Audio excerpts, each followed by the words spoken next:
Seja bem-vindo à Primeira Igreja Batista do Pará. Seu vídeo já vai começar. Mas antes, não esqueça de se inscrever, dar o like e ativar as notificações. Tenho o prazer de apresentar à igreja o nosso pregador, que foi o nosso conferencista agora, sexta, sábado. E nesta manhã encerramos o nosso congresso, nesta manhã. Pastor Abimael Araújo Dias Filho, casado com a missionária Fabiana, que veio junto. Cadê a Fabiana? Fica de pé para que a igreja te conheça. Obrigado. Eles são pais da Giovana e do Daniel. Pastor Abimael estudou no Seminário Bíblico Palavra da Vida, em Atibaia. Ele é pastor, ele compõe um triunvirato lá na igreja, na Piba, onde o pastor Mendes exercia até algum tempo atrás, 4, 5 anos atrás, deixou o pastorado. 2020. E o pastor Mendes diz que foi substituído por 3, né? Então, pastor. E por sinal, um dos pastores deste triunvirato é o pastor David Merck Júnior, que tem estado aqui várias vezes conosco, pregado neste púlpito. Mas eu penso que, com relação à irmã, é a primeira vez que o senhor está conosco. É uma alegria. Pastor Abimael é professor de eclesiologia, professor de exposição bíblica no curso Pregue a Palavra, professor externo e voluntário no Seminário Bíblico Palavra da Vida, e é doutorando em ministério pelo Seminário Teológico Servo de Cristo. Ele tem um extenso currículo e eu destaquei aqui alguns pontos. Mas é um servo do Senhor. Tivemos momentos agradabilíssimos ali no nosso retiro, e eu queria pedir a Deus a unção para que o querido fale conosco. Pai querido, que as palavras dos lábios do teu servo e a meditação do seu coração sejam agradáveis a ti e edificantes a nós. Amém. É nossa oração em nome e pelo amor de Cristo Jesus, o Senhor. Amém. Amém. Amém. Muito obrigado, pastor Raik, pela generosa acolhida, a oportunidade também de pregar aqui. Uma igreja que, através do seu pastor, é tão zelosa com o púlpito. Então é sempre uma grande responsabilidade. E, meus amados irmãos, esses dias eu e a minha esposa, nós estamos sendo tratados de uma maneira muito carinhosa. Nós somos muito gratos pela generosidade dos irmãos, pelo carinho. Talvez falta a mim adjetivos para descrever o que temos recebido desde a quinta-feira, quando pousamos aqui em Belém. E o grato privilégio, a grata oportunidade de estar com os irmãos ali desde sexta à noite. Então foi muito especial. E eu queria, de fato, eu com minha esposa, agradecemos aí aos irmãos pelo carinho. Nós vamos meditar na palavra do Senhor sobre a nossa dupla cidadania. Certamente, ainda eu não sei aí como estão os irmãos, né? Se estão ali de um olho no peixe, outro no gato, né? Um olho no pastor e outro ali no resultado do TSE, se o prefeito já ganhou ou não, ou outro candidato que você gostaria de acompanhar no Brasil. Mas dia de eleição se diz no Brasil que é o dia da cidadania, onde cerca de 155 milhões de eleitores saem para dizer aquilo que o TSE diz que é a voz do cidadão. E hoje, cerca de 51 cidades saíram para votar. Mas essa noite eu não quero e nem posso usar esse púlpito levianamente para falar sobre política. Mas eu quero falar sobre a nossa cidadania. Por isso eu gostaria que você abrisse a sua Bíblia comigo na carta de Paulo aos Filipenses, capítulo 1, e nós vamos ler juntos, ao longo dessa mensagem, dos versículos 27 a 30. E vocês vão ver aqui que, de fato, é um texto que nos ensina a sermos cidadãos. Então acompanhe comigo a leitura.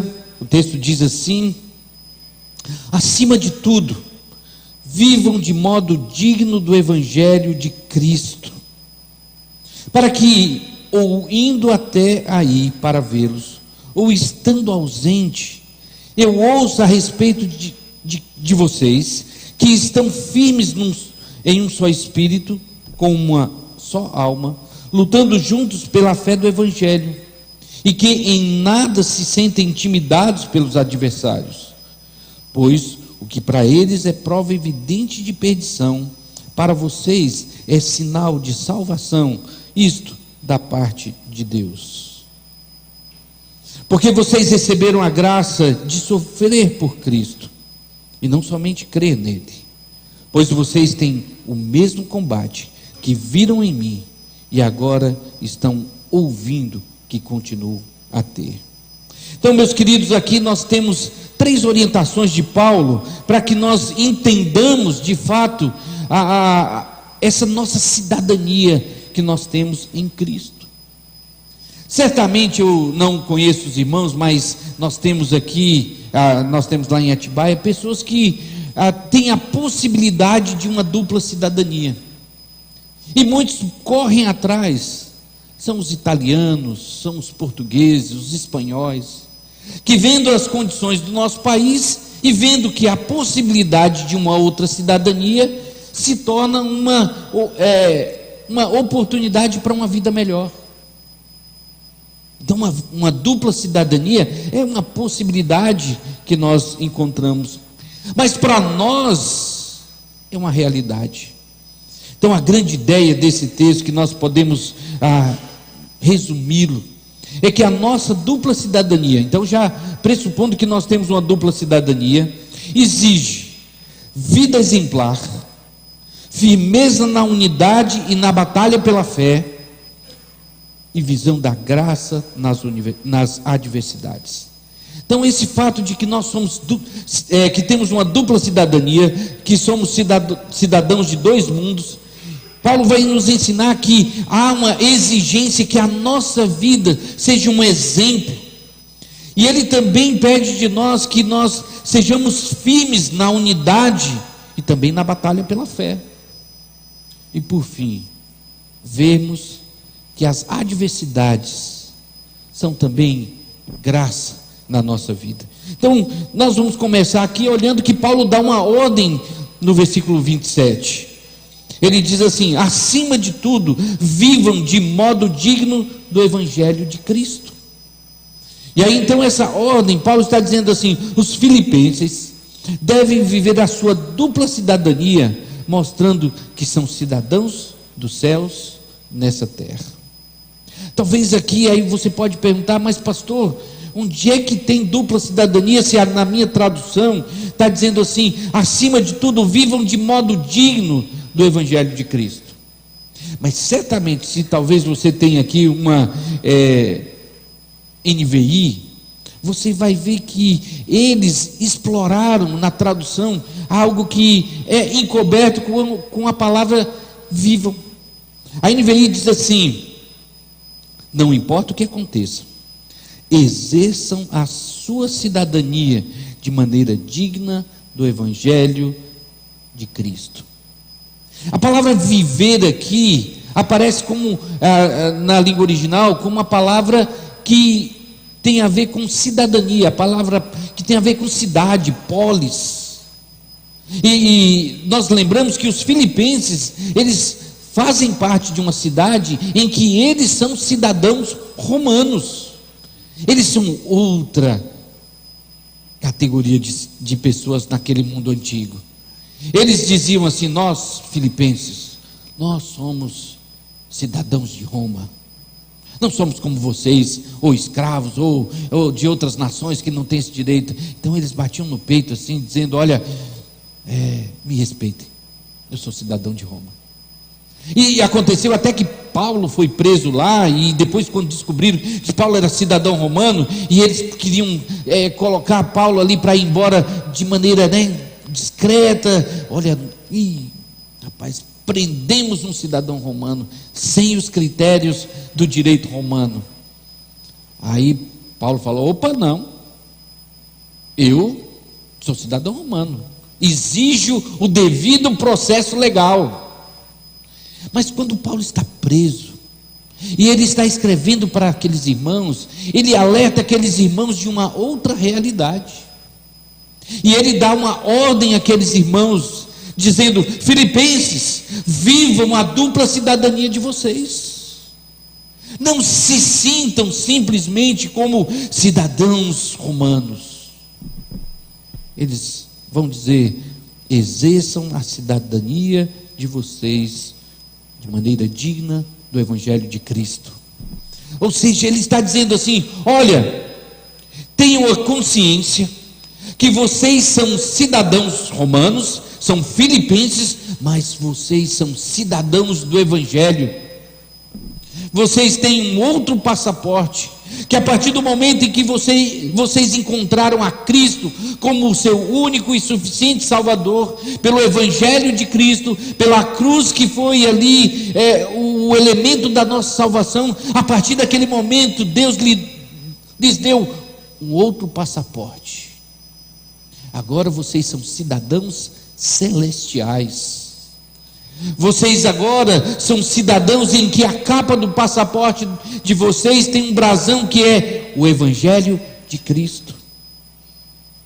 E por isso Paulo vai, ele no imperativo aqui, ordenar aqueles irmãos que não se sintam orgulhosos de serem cidadãos romanos, mas que encarnem a responsabilidade de serem cidadãos dos céus. Então viva de maneira digna do Evangelho de Cristo. Meus queridos, certamente nós vivemos dias e que eu vejo aqui alguns irmãos que vão lembrar de uma época em que, como se dizia no passado, ser um crente era ser alguém muito diferente.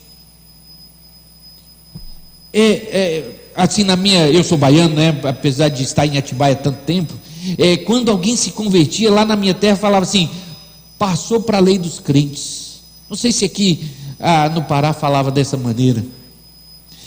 E quando acontecia isso, era uma revolução na vida. Havia uma distinção de uma vida antes da cruz, antes de Cristo, e a vida posterior a encontrar Cristo. Hoje vivemos um pouco de uma confusão. Muitas vezes a palavra evangélico nos envergonha, porque nós temos tantos evangélicos que não são convertidos, que nos trazem tristezas. Mas Paulo está dizendo aqui, queridos filipenses, ele amava aquele povo, ele amava aquela igreja. Ele diz assim: então exerço a cidadania de vocês como pessoas que vão ser reconhecidas como cidadão de outra nação. É muito interessante, não sei, vocês notam isso, pessoas que têm a dupla cidadania. Na realidade, o pastor Davi Merck, que vem aqui, ele não tem a dupla cidadania, mas ele não é brasileiro, né? Mas ele vive como um brasileiro. Mas de fato, quem olha para ele vai falar assim: esse não é daqui, esse aí é de outro país. Mas quando ele chega lá nos Estados Unidos, o pessoal fala: ele também não é daqui 100%, porque ele tem essa dupla cidadania. E é esse tipo de reconhecimento que nós precisamos ter, onde as pessoas vão falar assim: olha, ele é gente, né? Ele fala o sotaque paraense, ele come açaí, né? Dizem que hoje me falaram, eu comi açaí, falaram que eu já tenho agora a cidadania paraense, porque meus lábios ficaram vermelhos, né? Então assim, olha, os lábios dele já ficam vermelhos, ele é paraense. Mas aí quando a gente vai ser avaliado em outras áreas, aquela pessoa vai falar assim: opa, mas ele não é daqui. Olha, ele não mente, ele não faz isso de errado, ele não faz aquilo que é comum. Não, ele não pode ser daqui. Sabe, esse tipo de coisa que Paulo está estimulando para aqueles irmãos, e para que nós também exerçamos isso, para que as pessoas olhem assim, né? Até teve um livro, uma época que Deus nos chamou para sermos diferentes, e nós escolhemos ser chatos como cristãos. Não é isso, mas a ideia é: nós somos diferentes porque temos uma dupla cidadania. As pessoas vão reconhecer que nós somos da terra, mas em alguns pontos eles vão falar para nós: opa, ele é diferente. E é isso que Paulo está dizendo aqui, para que nós vivamos de fato a nossa dupla cidadania de maneira digna do Evangelho. E aí então Paulo nos passa agora, dos versículos 27 na parte B e o versículo 28, a expressar um desejo. Olha, já que vocês são cidadãos de outra nação também, vocês têm uma dupla cidadania, Paulo deseja ver a firmeza na unidade e na luta pelo Evangelho. Ele diz assim: para que eu, indo até aí para vê-los, ou estando ausente, ouça a respeito de que vocês estão firmes num só espírito, como uma só alma, lutando juntos pela fé do Evangelho, e que em nada se sentem intimidados pelo adversário, pois o que para eles é prova evidente de perdição, para vocês é sinal de salvação, isto é, da parte de Deus. Então Paulo está preso, ele tem aquele desejo de rever aqueles irmãos queridos, mas ele diz assim: olha, exerçam a sua dupla cidadania de maneira digna do Evangelho, que o Evangelho identifique vocês. Agora, para que quando eu chegar a vê-los, ou receber aquele WhatsApp sobre a vida de vocês, eu ouço a respeito que vocês estão firmes num só espírito, numa só alma. E aqui então Paulo fala para aquela igreja, que depois vai ter algumas correções. Ele vai dizer assim: dentro dessa compreensão de uma dupla cidadania, como cidadãos dos céus, estejam firmes. E Paulo gosta de apelar para essa firmeza nas suas cartas. Aos Coríntios ele diz: fiquem alertas, permaneçam firmes na fé. Aos Gálatas ele vai dizer: por isso permaneçam firmes e não se submetam de novo a jugo de escravidão. Aos Tessalonicenses ele vai dizer: assim pois, irmãos, fiquem firmes e guardem as tradições que lhes foram ensinadas. E lá no texto da armadura da fé, ele diz assim: para que vocês possam resistir no dia mau, depois de terem vencido tudo, permanecer inabaláveis. Portanto, fiquem firmes. E aqui mais uma vez Paulo, ele quer ouvir isso daqueles irmãos, essa firmeza. E aí então ele vai destacar que essa firmeza deve estar em dois aspectos. Primeiro, na unidade, um só espírito, uma só alma. Então aquela ideia de que nós, como povo de Deus, que temos uma compreensão do céu acima da nossa cidadania terrena, nós vamos lutar pela unidade. Eu não sei aqui, mas nós tivemos um processo eleitoral lá na nossa igreja, que a gente viu que alguns dos nossos queridos irmãos precisavam ser advertidos, orientados, corrigidos, para lembrar: meu irmão, lembre da sua cidadania lá do céu. É isso que nos une. Essa cidadania aqui na terra pode até nos dividir, mas não deveria fazê-lo. porque nós temos valores acima que devem nos unir. Certamente o pessoal do Paysandu e do Remo aí, que vão ali, né, suas torcidas, aí quando chegar lá no estádio, podem torcer para o seu time, mas quando está junto com seus irmãos, não tem Paysandu nem Remo, porque estão firmes num só espírito, numa só alma.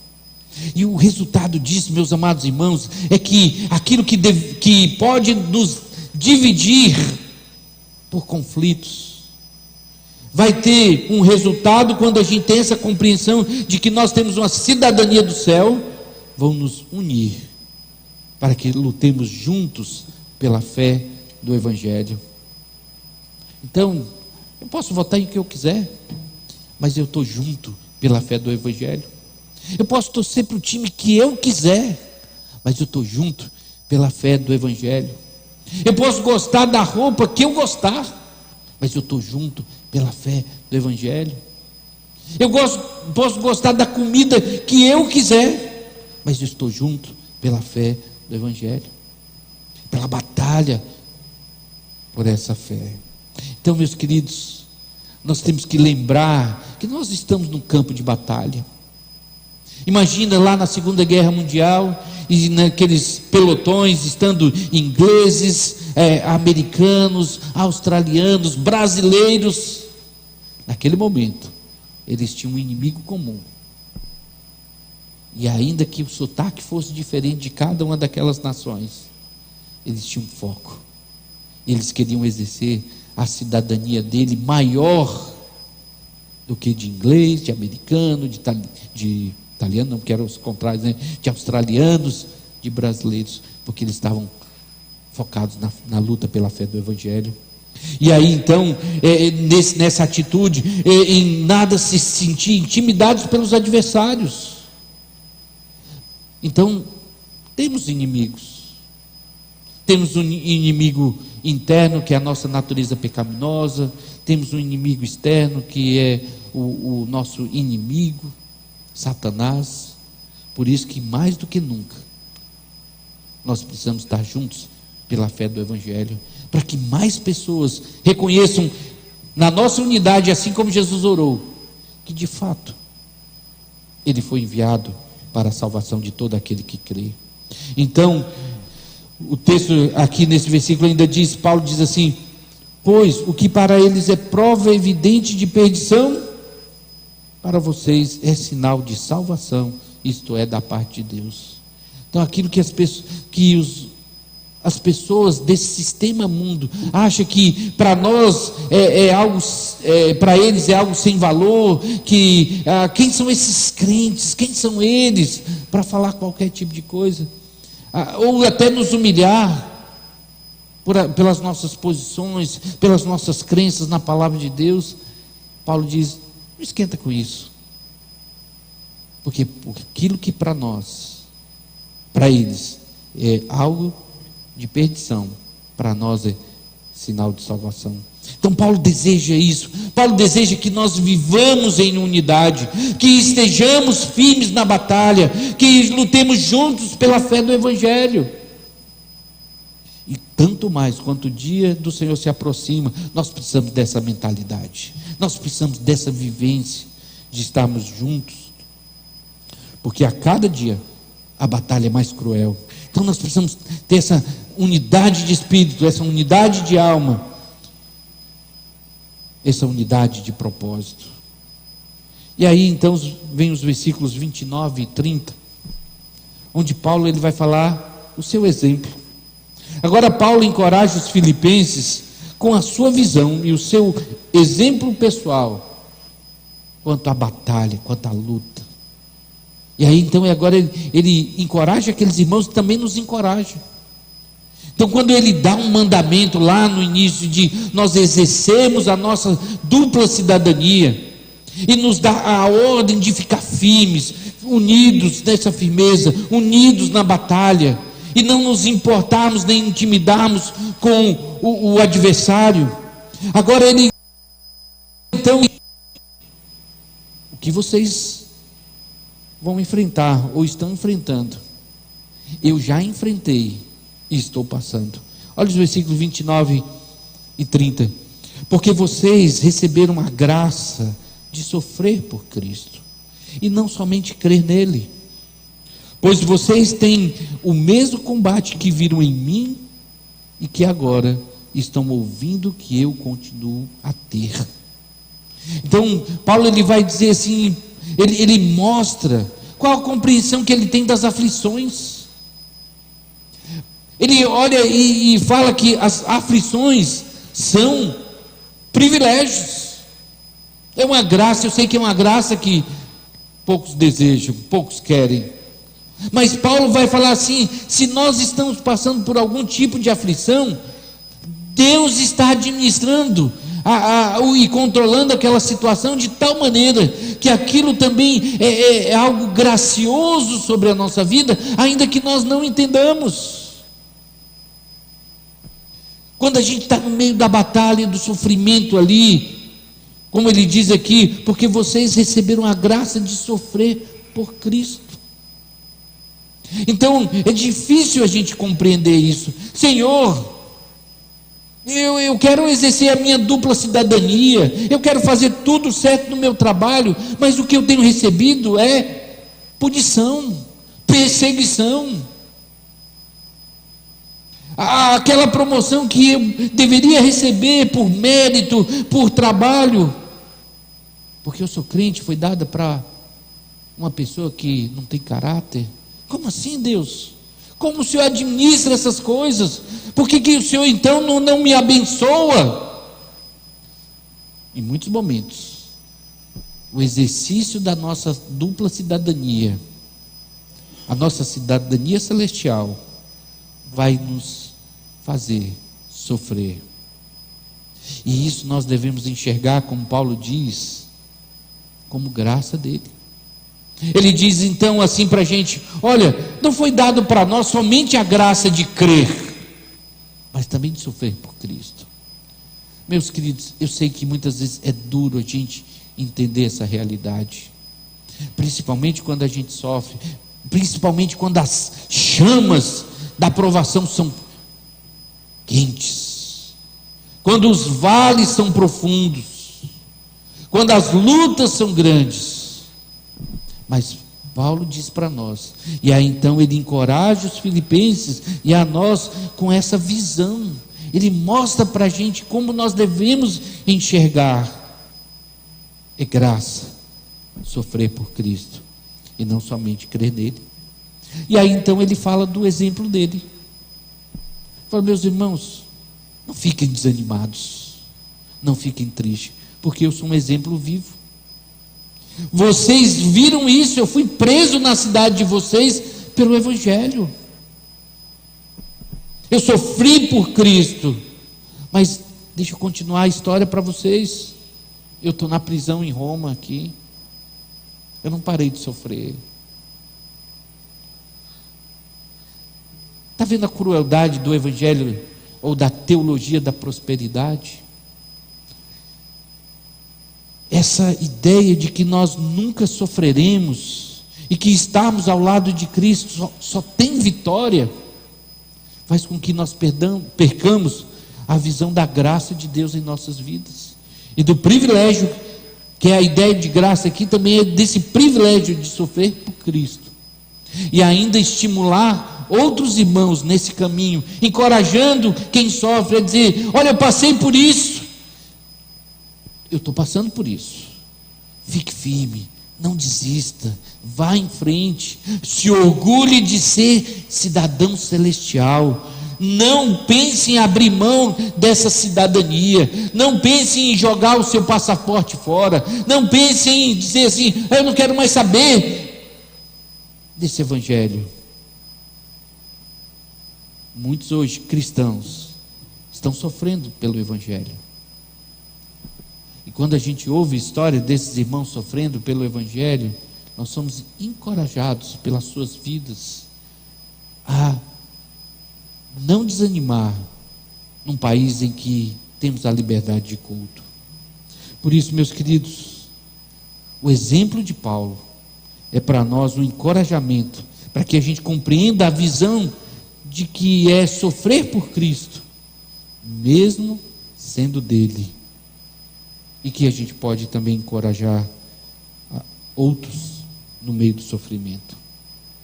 Quero concluir aqui, meus irmãos, encorajando os irmãos a continuarem sendo essa igreja linda que ama a palavra de Deus. Eu e a Fá, a gente tem comentado cada dia quando a gente voltava para o nosso quarto, depois do dia do retiro, daquele tanto de trabalho, ver irmãos que amam a Deus, que amam a palavra de Deus, que querem suas casas com uma arquitetura diferente da arquitetura desse mundo, porque amam a Deus, que querem não somente uma fachada bonita, mas um interior da casa bonita, porque ama a Deus, valoriza a palavra de Deus. E talvez você até tenha enfrentado lutas nessa questão da família. Fique firme, não desanime.